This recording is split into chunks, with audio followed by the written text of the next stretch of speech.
मामला आज कोलकाता हाईकोर्ट में है। All right, Shamik Bhattacharya, BJP MP, Rajya Sabha, is joining us now on the broadcast. Shamik Bhattacharya, your first reaction to the latest development from the court, this matter now, of course, being listed for further hearing on 28th March, but this direction to the CBI, what do you make of it? The first thing is that I am not ready to make any comment on judiciary. Investigation is going on. लेकिन आपको ये एक चीज समझाना पड़ेगा, पूरा हिंदुस्तान इस मामले में वाकिफ है कि क्या हुआ था एक्चुअली, पब्लिक परसेप्शन क्या है।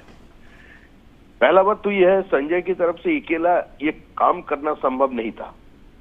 ये एक ऑर्गेनाइज्ड इंस्टीट्यूशनल मर्डर था और इसका पीछे सिर्फ एक आदमी हो सकता है, ये कोई भी विश्वास नहीं कर सकता। ये जनता की मन में बैठ गए हैं, सब लोग ये जानते हैं ये संभव ही नहीं है। हुआ क्या था, पहले उसका रेप हुआ, उसका बाद उसका हत्या हुआ और उसका प्लेस ऑफ ऑकरेंस को ऑल्टर कर दिया गया। उसका पेरेंट्स को ये उसका पास जाने नहीं दिया गया। प्लेस ऑफ ऑकरेंस में 100 से ज्यादा आदमी घुस गया। कौन पहले इस मामले को सुसाइड बोलकर बाजार में छोड़ दिया था, किसका कोशिश था वो? सनसेट का बाद कैसे ऑटोप्सी हुआ और ऑटोप्सी के बाद तुरंत पानीहाटी शमशान घाट पर ले जा करके 2 मृतक की शरीर हटा करके इसका दाह संस्कार कर दिया कर सारे बायोलॉजिकल एविडेंस मिटा दिया गया। तो ये तो क्वेश्चन रहेगा ही, जनता की मन में ये प्रश्न है। और आज कोर्ट का जो ऑब्जर्वेशन है, वो जो प्रश्न किया है इन्वेस्टिगेटिंग अथॉरिटी को, इसका जवाब उन्होंने देंगे।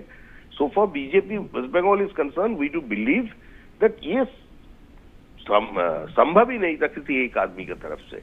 अगर उस लड़की का पहले उस जगह में कोई पुरुष भी होता, उसका भी हत्या होना था। ये औरत है इसलिए रेप इसका भाग्य में मिल गया। इसका पहले भी ऐसे सस्पिशियस डेथ हुआ था डॉक्टर्स को उसी आरजीकर हॉस्पिटल में 2016 से आज तक 5।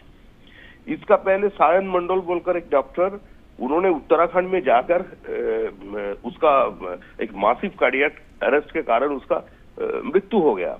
लेकिन पहले जो डॉक्टर्स लोग उसको देखा, उसका यही कहना था he didn't have any that cardiac history report irregularities over there. जिस ऑल्टीट्यूड में उसमें सफोकेशन, ये रेस्पिरेटरी प्रॉब्लम का कोई सवाल नहीं उठता, लेकिन वो भी एक सस्पिशियस डेथ था। इसका पहले भी खुदकुशी बोलकर 3 डॉक्टर्स का मृत्यु को ये लोग चला दिया।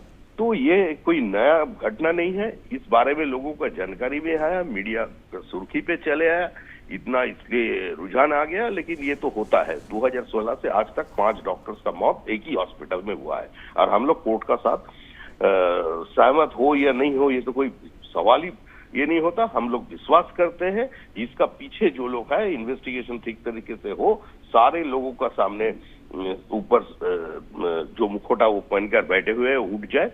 Those who are behind the well उसको निकाल के लाना चाहिए और सबका पनिशमेंट होना चाहिए। Okay, let me also ask you, Shamik Bhattacharya, do you believe that there is a need to look at a further conspiracy? ये देखने की जरूरत है अगर और कॉन्स्पिरेटर शामिल थे, जैसे कोर्ट भी कह रहा है, जैसे अन्य लोग भी कह रहे हैं। ये बहुत लोग इसमें शामिल हैं। वो संजय जिसका आज दोषी ठहराया गया, अकेला उसका माध्यम से इतना बड़ा अपराध संगठित नहीं हो सकता है। जो हुआ है वो एक सोचे समझे साजिश है और उसी के कारण हुआ है। शमिक भट्टाचार्य, बहुत बहुत शुक्रिया हमारे संग जुड़ने के लिए with your perspective on that big story.